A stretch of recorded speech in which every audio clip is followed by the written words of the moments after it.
95% des personnes en fin de vie disent « je regrette ». Je vais finir ma vie et je vais être comme ces gens-là, c'est hors de question en fait. J'ai envie de dire à mes enfants, non pas que j'ai tout réussi, mais j'ai envie de dire à mes enfants, j'ai essayé en fait.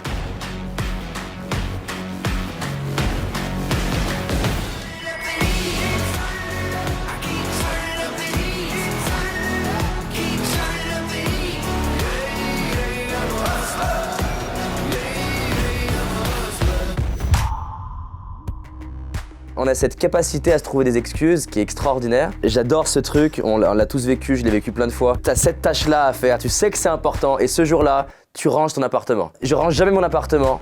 Et les seules fois où j'ai rangé mon appartement, c'est presque un jour où j'avais autre chose d'important à faire, mais on se raconte une excuse en se disant j'arriverai à bosser une fois que tout sera rangé. Et plein de fois, quand je regarde mon parcours, j'ai eu des problèmes de motivation, mais c'était surtout un problème d'objectif. La procrastination ou la peur, ça peut être un feedback de tu vises quelque chose qui n'est pas exactement pour toi. Et ça, c'est une super question à te poser de dire est-ce que je suis en train de courir vers le bon rêve?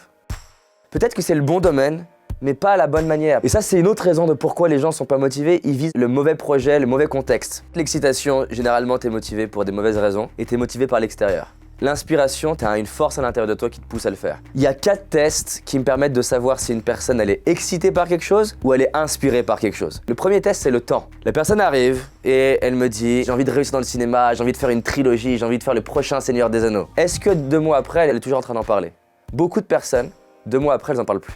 Deuxième test, c'est la personne vient me voir en coaching, elle me dit David, depuis la semaine dernière, j'ai fait une énorme erreur. Et j'ai 2 types de personnes. Soit la personne qui me dit je vais abandonner. Et souvent, ça me dit qu'elle était excitée. L'autre personne, elle me dit c'est dur, mais je veux trouver des solutions de continuer. Elle peut avoir la micro-pensée de je veux abandonner, mais si elle est honnête avec elle-même, elle n'a pas envie d'abandonner. Troisième test, c'est un échec. La personne qui est inspirée, elle te dit jamais j'arrête après 2 échecs. Même après 50 échecs, elle te dit pas j'arrête. Elle te dit ça fait chier, elle te dit j'en ai marre, elle te dit j'aimerais vraiment que ça change, elle dit il y a un truc qui va pas dans comment je m'y prends, mais elle te dit je veux continuer. Et le 4e test, il y a des dégradés de ça, mais c'est rejet jusqu'à humiliation. Et le test ultime, c'est les 4. Ça prend du temps, t'as fait des erreurs, t'as vécu un échec, t'as été humilié. Et quand quelqu'un me dit j'ai vécu les 4 et j'ai toujours envie de continuer, et ben sincèrement, si j'étais investisseur, je pourrais miser sur lui.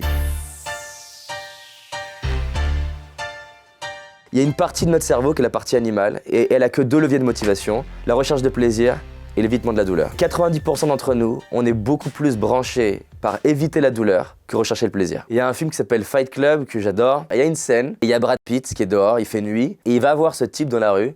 Il lui dit mets-toi à genoux.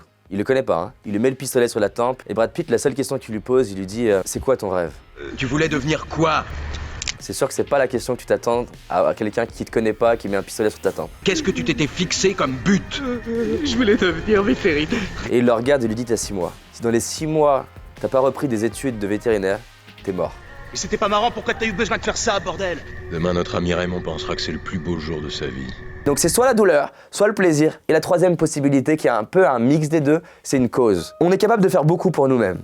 Mais pour au-delà de nous-mêmes, on peut mobiliser de l'énergie, un truc de dingue. Il y a un jour, je me lève le matin, je reçois un SMS. Le SMS, c'était marqué « Bonjour David, tu m'inspires, je vais réaliser mon rêve. » Et c'est signé « Maman ».